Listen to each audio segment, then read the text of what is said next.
میں دبئی کی ایئرپورٹ پر بیٹھا تھا اور میرے دل کی دھڑکنیں ہر گزرتے لمحے کے ساتھ تیز ہو رہی تھیں۔ 2 سال کا عرصہ ایک صدی کی طرح گزرا تھا۔ پردیس کی ان لمبی راتوں میں جب کمرے کی دیواریں مجھ سے باتیں کرتی تھیں تو صرف ایک ہی چہرہ میری ہمت باندھتا تھا اور وہ میری بیوی کا تھا۔ جہاز نے جب اڑان بھری تو مجھے محسوس ہوا جیسے میری روح پہلے ہی پاکستان پہنچ چکی ہے۔ میں نے اپنی آنکھیں موند لیں اور ان دنوں کو یاد کرنے لگا جب میں نے اپنی شریک حیات کو الوداع کہا تھا۔ اس کی آنکھوں میں آنسو تھے لیکن لبوں پر ایک خاموش دعا تھی۔ میں نے سوچا تھا کہ جب واپس جاؤں گا تو اسے دنیا کی تمام خوشیاں دوں گا، اسے پھولوں کی طرح رکھوں گا۔ جہاز کے اندر بیٹھے ہوئے میں نے کئی بار اپنی گھڑی دیکھی، وقت جیسے تھم سا گیا تھا۔ میرا بس نہیں چل رہا تھا کہ میں جہاز سے اتر کر بھاگتا ہوا اپنے گھر پہنچ جاؤں۔ وہ 2 سال میں نے کس طرح کاٹے تھے یہ میرا خدا جانتا ہے۔ تپتی دھوپ میں کام کرنا اور رات کو اکیلے کمرے میں دال روٹی کھا کر سو جانا صرف اس لیے تھا کہ میرے پیچھے میرا خاندان اور میری بیوی ایک اچھی زندگی گزار سکیں۔ میں نے اس کے لیے ڈھیروں تحفے خریدے تھے، ایک خوبصورت سا جوڑا اور کچھ زیورات جو میں نے بڑی محنت کی کمائی سے جوڑے تھے۔ میں تصور کر رہا تھا کہ جب وہ مجھے اچانک اپنے سامنے دیکھے گی تو اس کے چہرے پر کیسی حیرت اور خوشی ہوگی۔ وہ شاید بول نہ پائے گی، بس مجھے دیکھتی رہ جائے گی۔ دبئی سے کراچی اور پھر وہاں سے اپنے شہر کا سفر مجھے بہت طویل لگ رہا تھا۔ ٹیکسی میں بیٹھے ہوئے میں نے سڑک کے کنارے لگے درختوں کو دیکھا جو میرے استقبال کے لیے کھڑے تھے۔ جیسے ہی گلی کا موڑ مڑا تو میرا دل سینے سے باہر آنے کو تھا۔ میں نے سوچا تھا کہ گھر والے مجھے دیکھ کر نہال ہو جائیں گے اور میری بیوی جس نے 2 سال میرا انتظار کیا ہے اسے اب سکھ کا سانس ملے گا۔ جیسے ہی میں گھر کے بڑے گیٹ سے قدم اندر رکھا تو سامنے صحن میں میری بیوی جھاڑو لگا رہی تھی۔ اس کا رنگ پیلا پڑ چکا تھا اور آنکھوں کے گرد گہرے ہلکے تھے۔ مجھے دیکھتے ہی اس کے ہاتھ سے جھاڑو چھوٹ گیا اور وہ وہیں ساکت کھڑی رہ گئی۔ اس کی آنکھوں میں خوشی تو تھی مگر ایک عجیب سا ڈر بھی تھا۔ وہ میری طرف قدم بڑھانا چاہتی تھی مگر اس سے پہلے ہی میری ماں اور بہنیں کمروں سے نکل آئیں اور میرے گرد گھیرا ڈال لیا۔ سب نے مجھے گلے لگایا، کوئی میری بلائیں لے رہا تھا تو کوئی میرے ہاتھ چوم رہا تھا۔ میری بہنیں میرے سوٹ کیس کھولنے لگیں اور ماں مجھے صوفے پر بٹھا کر میری خیریت پوچھنے لگیں۔ میں سب کو جواب دے رہا تھا مگر میری نظریں بار بار اسے ڈھونڈ رہی تھیں۔ وہ اب بھی وہیں کھڑی تھی، اس کے چہرے پر ہزاروں باتیں تھیں جو وہ مجھ سے کرنا چاہتی تھی مگر میری ماں نے اسے آواز دی کہ ارے او بہو، کھڑی کیا دیکھ رہی ہو، جاؤ جلدی سے جا کر اپنے میاں کے لیے ٹھنڈا شربت بناؤ اور رات کے کھانے کے لیے تیاری کرو۔ 2 سال بعد میرا بیٹا آیا ہے۔ وہ بیچاری ایک نظر مجھے دے کر کچن کی طرف بھاگی۔ مجھے لگا کہ شاید کچھ دیر بعد وہ فارغ ہو کر میرے پاس آئے گی۔ میں اپنے کمرے میں چلا گیا اور اس کا انتظار کرنے لگا۔ میں نے وہ تحفے نکال کر بیڈ پر رکھے جو میں اس کے لیے لایا تھا۔ گھنٹوں گزر گئے، باہر سے گھر والوں کے کہکہوں کی آوازیں آ رہی تھیں مگر وہ نہیں آئی۔ رات کے 11 بج گئے۔ میں بے چین ہو کر کمرے سے باہر نکلا تو دیکھا کہ سب آرام سے سو چکے ہیں مگر کچن سے برتنوں کے گرنے کی آواز آ رہی تھی۔ میں دبے قدموں وہاں پہنچا تو دیکھا کہ وہ اکیلی سنک کے سامنے کھڑی برتنوں کا ڈھیر دھو رہی تھی۔ اس کی کمر جھک چکی تھی اور وہ تھکن سے چور تھی۔ میں نے دھیرے سے اسے پکارا کہ بس کر دو، اب چلو اور آرام کر لو۔ وہ بری طرح اچھل پڑی اور خوفزدہ نظروں سے کچن کے دروازے کی طرف دیکھا جیسے اسے ڈر ہو کہ کوئی دیکھ نہ لے۔ اس نے جلدی سے اپنے ہاتھ دوپٹے سے صاف کیے اور کانپتی آواز میں بولی کہ نہیں، ابھی بہت کام باقی ہے، اگر صبح امی نے برتن گندے دیکھے تو بہت ناراض ہوں گی، تم جا کر سو جاؤ۔ میں نے اس کا ہاتھ پکڑنے کی کوشش کی تو اس نے پیچھے کھینچ لیا اور التجا کرنے لگی کہ خدا کے لیے مجھے کام کرنے دو ورنہ مجھے باتیں سننی پڑیں گی۔ مجھے اس کے لہجے میں موجود خوف نے تڑپا دیا کہ جس عورت کا میں محافظ تھا وہ آج مجھ سے ہی ڈر رہی تھی۔ میں زبردستی اس کا ہاتھ پکڑ کر اسے کمرے میں لایا تھا اور اسے اپنے سامنے بٹھا لیا تھا۔ میں اس سے بات کرنا چاہتا تھا، میں چاہتا تھا کہ وہ مجھے بتائے کہ ان 2 سالوں میں اس پر کیا گزری، وہ کیسی ہے اور اس کی آنکھیں اتنی ویران کیوں ہیں، لیکن وہ تو جیسے بار بار باورچی خانے میں جانے کے لیے بہانہ تلاش کر رہی تھی۔ کبھی کہتی کہ برتن رہ گئے ہیں، کبھی کہتی کہ صبح کے لیے آٹا گوندنا ہے۔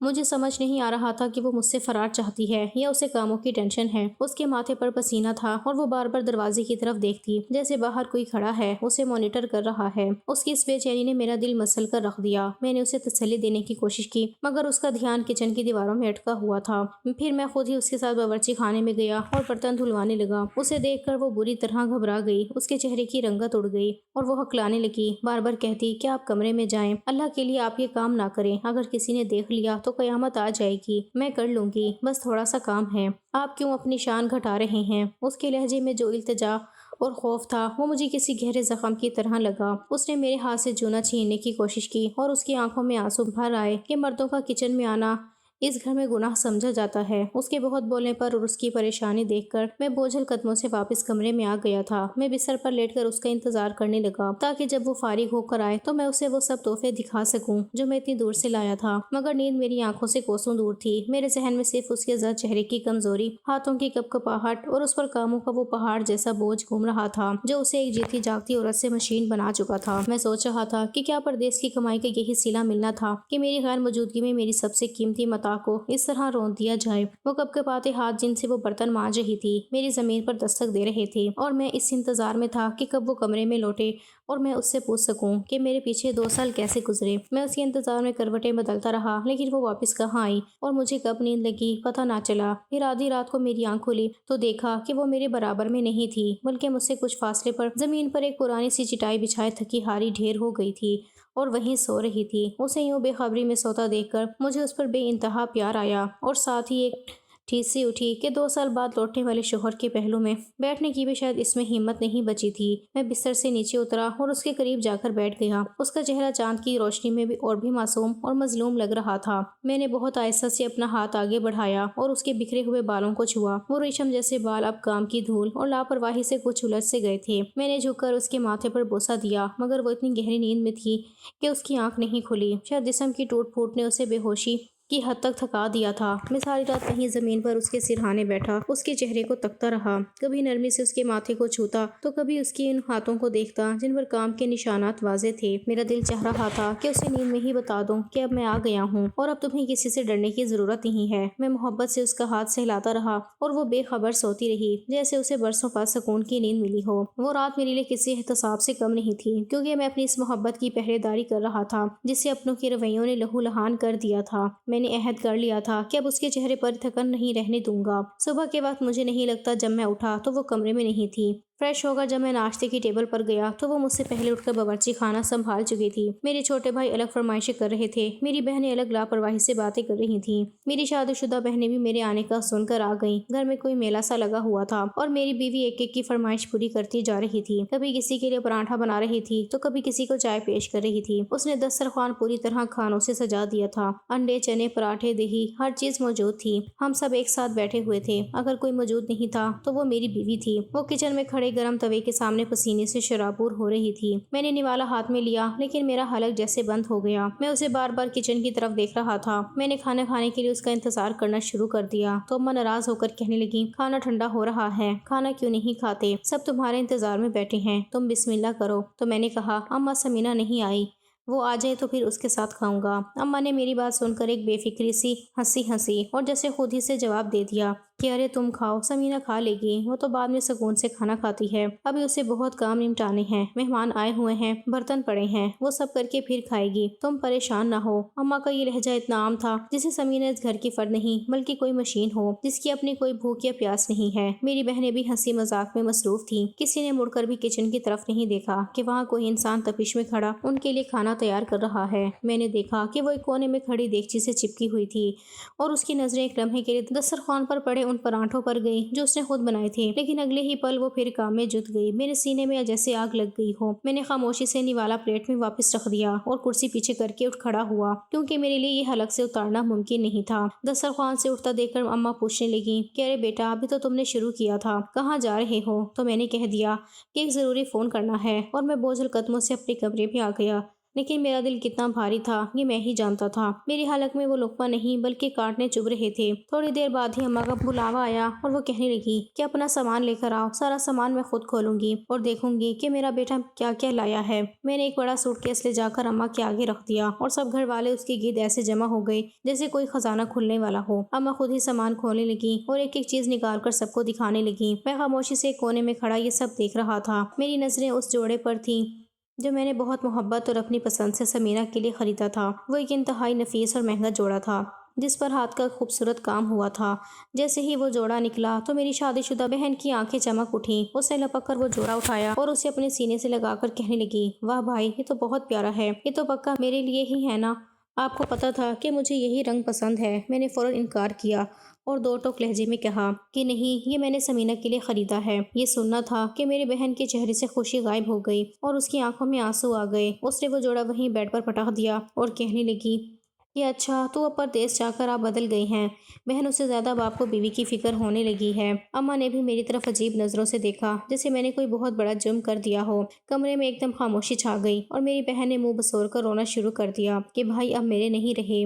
وہ جو خوشی کا ماحول تھا وہ ایک لمحے میں تناؤ میں بدل گیا اور مجھے سمجھ نہیں آ رہا تھا کہ اپنی حلال کی کمائی سے اپنی بیوی کے لیے ایک تحفہ لانا اس گھر میں اتنا بڑا گناہ کیوں بن گیا ہے۔ اماں نے جب اپنی شادی شدہ بیٹی کو روتے دیکھا تو جھٹ سے وہ جوڑا دوبارہ اس کے ہاتھ میں رکھ دیا اور ہنس کر کہنے لگی کہ پاگل مت بنو، تمہارے بھائی کی تو مذاق کی عادت ہے، یہ بھلا اتنا مہنگا جوڑا سمینہ کہاں پہنے گی؟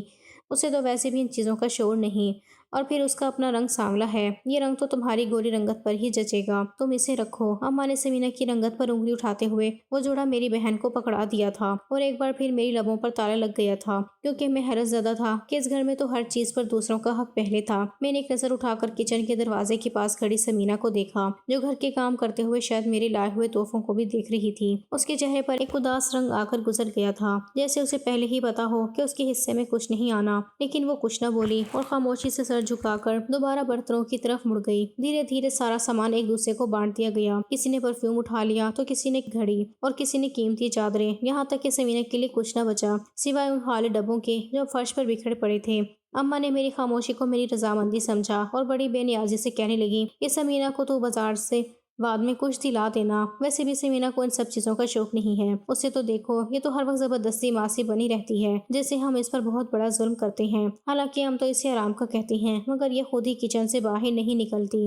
اماں کی باتیں میرے دل پر تیر کی طرح لگ رہی تھیں، کیونکہ میں نے اپنی آنکھوں سے دیکھا تھا کہ اسے آرام کرنے کا موقع دیا ہی نہیں جاتا۔ سمینہ نے اماں کی یہ بات سنی تو اس کے ہاتھ رک گئے اور اس کی کمر میں ایک ہلکی سی تھر تھراہٹ ہوئی، جیسے وہ اپنا رونا چھپا رہی ہو۔ میرا دل چاہا کہ ابھی چیخ کر سب کو حقیقت بتا دوں، لیکن میں نے صبر کیا، کیونکہ میں دیکھنا چاہتا تھا کہ اس گھر میں خود غرضی کی حد کہاں ختم ہوتی ہے۔ میں نے دیکھا کہ میری بہنیں خوشی خوشی اپنے نئے کپڑے سمیٹ کر کمروں میں چلی گئیں، اور سمینہ وہیں کھڑی رہ گئی، جس کے نصیب میں صرف دوسروں کی خوشیوں کا بوجھ اٹھانا لکھا تھا۔ میں شرمندہ سا سمینہ سے معذرت کرنے لگا، مگر وہ مسکرا کر بولی، کوئی بات نہیں، میرے پاس پہلے ہی بہت کپڑے ہیں۔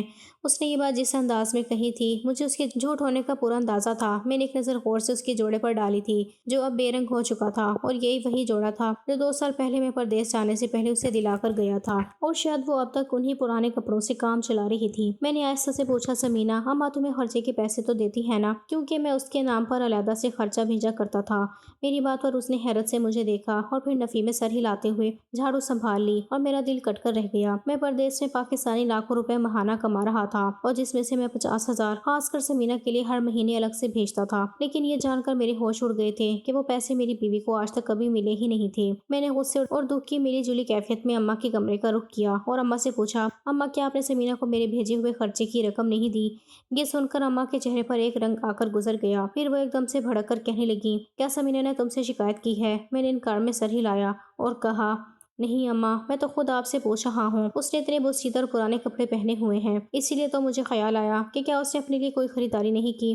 اماں کہنے لگی، اسے بھلا پیسے دینے کی کیا ضرورت ہے، اور کہاں اس نے اتنے پیسے ایک ساتھ دیکھے ہیں جو میں اس کے ہاتھ میں اتنی رقم تھما دیتی، وہ تو دیوانوں کی طرح اسے خرچ کر دیتی اور تیری اتنی محنت کی کمائی ضائع ہو جاتی، اسی لیے میں نے وہ سب پیسے بہت احتیاط سے جوڑ لیے ہیں تاکہ جب کبھی تجھے ضرورت پڑے تو میں تجھے واپس دے سکوں۔ اماں کی اس منطق نے مجھے ہلا کر رکھ دیا تھا کہ جس عورت نے 2 سال اپنی جوانی اور سوکھ اس گھر پر وار دیے، اس کا حق اسے صرف اس لیے نہیں دیا گیا کہ وہ اسے ضائع کر دے گی، جبکہ میری بہنیں اور بھابھی آئے دن نئے جوڑے اور جوتیاں خرید رہی تھیں۔ مجھے سمجھ آ گیا کہ یہاں معاملہ صرف کام کا نہیں بلکہ ایک سوچی سمجھی زیادتی کا ہے۔ میں نے ضبط کیا اور وہاں سے خاموشی سے باہر نکل آیا، کیونکہ ابھی مجھے اپنا وہ اصلی کارڈ کھیلنا تھا۔ ہر گزرتے دن کے ساتھ میرا دل اور بھی زیادہ بھاری ہوتا جا رہا تھا، کیونکہ میں دیکھ رہا تھا کہ میرے پسینے کی کمائی کسی بے دردی سے اڑائی جا رہی تھی۔ میری بڑی بھابھی، جنہوں نے بنا کچھ کیے سب کا دل جیت رکھا تھا، ان کے خرچے بے انتہا تھے، جبکہ میرا بڑا بھائی کچھ نہیں کماتا تھا بلکہ اس کو سارے پیسے میری اماں دیا کرتی تھی۔ یقیناً وہ میری حق حلال کی کمائی تھی جو میں نے دن رات ایک کر کے ریالوں کی صورت میں بھیجی تھی۔ میرے چھوٹے بھائیوں نے مہنگی موٹر سائیکلیں خرید رکھی تھی، وہ سارا وقت دوستوں کے ساتھ آوارہ گردی کرتے، اور پیٹرول کے پیسے بھی اماں کے پاس سے ہی جاتے تھے۔ میری چھوٹی بہنیں سارا دن اپنی دوستوں کے گھر جا کر بیٹھ جاتی تھی، اور شادی شدہ بہن جس کا اپنا گھر بار تھا، وہ بھی اپنا اور اپنے بچوں کا سارا خرچہ اماں سے ہی پورا کروا رہی تھی۔ گویا میرا پورا خاندان میری کمائی پر پل رہا تھا، اور اس میں کسی کو کوئی شرمندگی نہیں تھی۔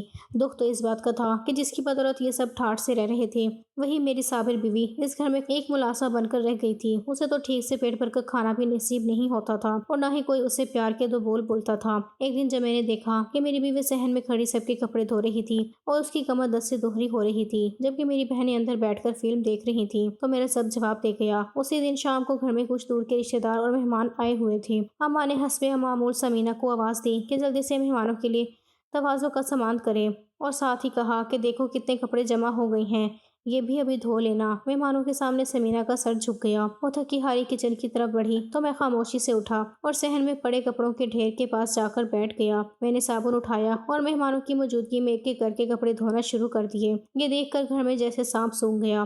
میری اماں دوڑی ہوئی آئیں اور چلانے لگیں کہ ارے بیٹا، یہ تم کیا کر رہے ہو؟ مہمانوں کے سامنے ہماری ناک کٹواؤ گے؟ کیا یہ مردوں کا کام ہے؟ میں نے مسکرا کر سب مہمانوں کی طرف دیکھا اور اونچی آواز میں کہا کہ اماں، جب اس گھر کی بہو جس کے صدقے یہ پورا گھر چل رہا ہے وہ اکیلی سب کے کپڑے دھو سکتی ہے تو اس کا شوہر اس کی مدد کیوں نہیں کر سکتا؟ اگر میرے کام کرنے سے آپ کی ناک کٹتی ہے تو کیا اس کے سارا دن ماسی بن کر کام کرنے سے آپ کو فخر محسوس ہوتا ہے؟ مہمان ایک دوسرے کے چہرے تکنے لگے اور اماں کی بولتی بند ہو گئی۔ اماں نے جلدی سے میری بہن کو اشارہ کیا اور اس نے ہڑبڑا کر آگے بڑھ کر میرے ہاتھ سے کپڑے چھین لیے اور خود بیٹھ کر کپڑے دھونے لگی۔ یہ منظر دیکھ کر سمینہ کے چہرے پر تو جیسے 100 رنگ آ کر گزر گئے تھے۔ اسے سمجھ نہیں آ رہا تھا کہ وہ خوش ہو یا آنے والے طوفان سے ڈرے۔ مہمانوں کے جانے کے بعد گھر میں ایک بوجھل سی خاموشی چھا گئی اور اماں نے غصے سے بھرے لہجے میں سمینہ کو اپنے کمرے میں طلب کیا تھا، لیکن اس بار میں اسے اکیلا نہیں چھوڑنے والا تھا۔ میں اس کے ساتھ ہی اماں کے کمرے میں چلا گیا۔ اماں مجھے دیکھ کر چونکی اور تیکھے لہجے میں کہنے لگی کہ تم باہر جاؤ، مجھے بہو سے ضروری بات کرنی ہے۔ میں نے وہیں جم کر کھڑے ہوتے ہوئے اماں کو بہت سختی سے منع کیا کہ وہ میرے پیچھے میری بیوی سے کوئی بات نہیں کریں گی۔ انہیں جو بھی کہنا ہے یا جو بھی شکایت ہے وہ میرے سامنے ہی کہیں گی۔ اماں کے ماتھے پر بل پڑ گئے اور وہ تڑک کر بولی کہ میں دیکھ رہی ہوں جب سے تو دبئی سے واپس آیا ہے اس نے تجھے ہمارے خلاف بھڑکا دیا ہے، تجھے اسی لیے یہ بہت مظلوم نظر آتی ہے۔ ارے میاں، ہر بہو ہی اپنے سسرال میں کام کرتی ہے، اس میں کیا نیا ہے؟ اور پھر جب یہ نہیں تھی تب بڑی بہو بھی تو پورا گھر سنبھالتی تھی۔ اب اگر چند دن اس نے کام کر لیا تو کیا ہو گیا کہ یہ کوئی احسان ہے اس کا ہم پر؟ اماں کی یہ ناانصافی والی باتیں سن کر میرا دماغ غصے سے گھومنے لگا تھا۔ میں نے ان کی آنکھوں میں آنکھیں ڈال کر کہا کہ اماں، بڑی بھابھی نے جو کام کیا اس کا صلہ انہیں مل رہا ہے، وہ ٹھاٹھ سے رہتی ہیں اور ان کا میاں چاہے کچھ نہ کمائے مگر وہ سب سے مہنگے سوٹ پہنتی ہیں۔ اس گھر میں سب کے پاس اپنے لیے خرچے کے پیسے موجود ہیں، ہر کوئی میری ہی کمائی سے مہنگی چیزیں خرید رہا ہے، لیکن ایک میری بیوی ہے جو مفت میں سب کی ملازمہ بنی ہوئی ہے۔ آخر یہ کیوں ہے؟ اسے اس کی اپنی رقم سے بھی محروم رکھا گیا اور اسے ایک جوڑے تک کے لیے ترسایا گیا۔ اماں نے جب دیکھا کہ میں ان کی ہر بات کا جواب دے رہا ہوں تو انہوں نے وہی پرانا حربہ آزمایا اور کہنے لگی کہ میں سب سمجھتی ہوں، میں نے بال دھوپ میں سفید نہیں کیے، اس کل کی آئی ہوئی لڑکی نے تجھے ضرور ہمارے خلاف کیا ہے اور اب تو ماں بہنوں سے لڑ رہا ہے۔ میری بہنیں بھی دروازے پر کھڑی یہ سب سن رہی تھیں اور ان کے چہروں پر ندامت کی بجائے غصہ تھا، جیسے میں نے ان کی عیاشیوں پر قدغن لگا دی ہو۔ میں نے سمینہ کا ہاتھ تھاما جس کے ہاتھ اب بھی کپ کپا رہے تھے اور اماں سے صاف کہہ دیا کہ اگر آپ کو لگتا ہے کہ یہ بھڑکا رہی ہے تو یاد رکھیں کہ یہ وہ صابر عورت ہے جس نے 2 سال میں مجھے ایک فون کر کے بھی آپ کی شکایت نہیں کی تھی، مگر میں نے سچ خود دیکھ لیا ہے۔ میں مزید ایک لمحہ بھی اس گھر میں نہیں رہ سکتا تھا جہاں میری شریکی حیات کی تزلیل کو روایت کا نام دیا جا رہا تھا۔ میں نے اسی وقت سب کے سامنے اپنی بیوی کا ہاتھ پکڑا اور اسے اپنے ساتھ کمرے میں لے آیا۔ میں نے تہیہ کر لیا تھا کہ اسے دوبارہ ان بھیڑیوں کے درمیان تنہا چھوڑ کر نہیں جاؤں گا۔ میں نے فوراً اس کا پاسپورٹ بنانے کی تیاری شروع کی اور اس کا ویزا لگوایا۔ اس دوران گھر میں جیسے ماتم کا سماں تھا۔ میری اماں اور بہنوں نے خوب ہنگامہ کیا اور مجھ پر طرح طرح کے الزامات لگائے۔ وہ بار بار یہی کہتی رہیں کہ اگر یہ تمہارے ساتھ پردیس چلی گئی تو تم ہمیں پیسے بھیجنا بند کر دو گے اور ہمارا کیا بنے گا۔ مجھے ان کی باتوں سے دکھ ہوا کہ انہیں اپنی بہو یا بھابھی کے جانے کا غم نہیں تھا بلکہ اس رقم کے رک جانے کا خوف تھا جو میں ہر مہینے بھیجتا تھا۔ میں نے اماں سے صاف کہہ دیا کہ جو آپ کا جائز حق بنتا ہے وہ میں ضرور بھیجوں گا، لیکن میں اب سمینہ کے ساتھ مزید کوئی ناانصافی نہیں ہونے دے سکتا۔ یہ میری بیوی ہے اور اس کی عزت حفاظت میرا اولین فرض ہے۔ جب سب قانونی کارروائیاں مکمل ہو گئیں تو میں اپنی بیوی کو لے کر پردیس کے لیے روانہ ہو گیا۔ جہاز میں بیٹھتے ہوئے اس کی آنکھوں میں جو چمک اور سکون تھا وہ میں نے 2 سالوں میں پہلی بار دیکھا تھا۔ جب ہم دبئی پہنچے اور میں اسے اپنے چھوٹے سے مگر پرسکون گھر میں لے کر آیا، اس کی زندگی ہی بدل گئی۔ وہ جیسی حیرت سے ہر چیز کو دیکھنے لگی تھی، وہ تو جیسے جینا ہی بھول چکی تھی۔ اسے یقین نہیں آ رہا تھا کہ اب اسے صبح فجر سے پہلے اٹھ کر درجنوں لوگوں کے پراٹھے نہیں بنانے پڑیں گے اور نہ ہی کسی کی جھڑکیاں سننی ہوں گی۔ میں نے اسے دوبارہ زندگی کے رنگوں سے روشناس کروایا، اس کے لیے نئے کپڑے خریدے اور اسے وہ تمام خوشیاں دیں جن سے وہ محروم رہی تھی۔ ایک شام جب ہم ساتھ بیٹھے تھے تو میں نے اس کے ہاتھ اپنے ہاتھوں میں لے کر اپنی لاپرواہی کی معافی مانگی کہ مجھے ان 2 سالوں میں اس کی حالت کا علم ہی نہ ہو سکا اور میں اسے اس جہنم میں اکیلا چھوڑ گیا۔ وہ روتے ہوئے میرے سینے سے لگ گئی اور کہنے لگی کہ وہ حالات سے مجبور تھی، اس کے ماں باپ نے اسے ہمیشہ ہر حال میں صبر کرنے کا ہی کہا تھا، اسی لیے وہ خاموشی سے سب سہتی رہی اور کبھی مجھ سے کوئی شکایت نہیں کی۔ وہ کہتی تھی کہ اسے ڈر تھا کہ کہیں میری پریشانی دیکھ کر میرا دل پردیس میں چاٹ نہ ہو جائے۔ وہ بولتی رہی اور میں سوچتا رہا کہ اللہ نے کتنا بڑا ضعف دیا ہے اس عورت کو۔ آج میں اور سمینہ پردیس میں ایک بہت اچھے اور پرسکون زندگی گزار رہے ہیں۔ میں اب بھی اپنی ماں کو ان کے خرچے کے پیسے باقاعدگی سے بھیجتا ہوں، لیکن اب میں نے اپنے تندرست بھابھی اور شادی شدہ بہنوں کے لیے پیسے بھیجنا بند کر دیے ہیں۔ ہاں، میری چھوٹی بہنوں کی تعلیم اور شادی کی ذمہ داری مجھ پر ہے اور میں اسے خوشی سے اٹھانے کو تیار ہوں، لیکن اب میرے بھائیوں کو اپنی ذمہ داریاں خود اٹھانی ہوں گی، کیونکہ میں نے سیکھ لیا ہے کہ دوسروں کی گھر آباد کرنے کی خاطر اپنی ہی دنیا اجاڑ دینا کوئی بہادری نہیں ہے۔ اب میرے گھر میں سکون ہے اور میری بیوی کے چہرے پر وہ مسکراہٹ واپس آ گئی ہے جو 2 سال پہلے کہیں کھو گئی تھی۔